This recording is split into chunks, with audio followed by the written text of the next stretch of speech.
По сухой Альме партизаны подогнали полуторка, ну тогда еще полуторки были эти. Ага.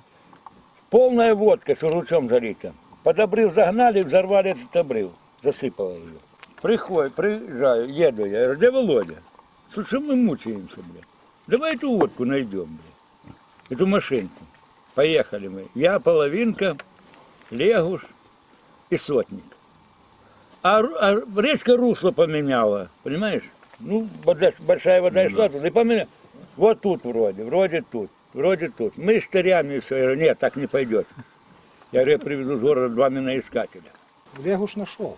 А ты что? Да, потому что я приезжал в 73-м году, никогда не Я знаю, забуду. что бабка тягала Слушай. водку, это точно.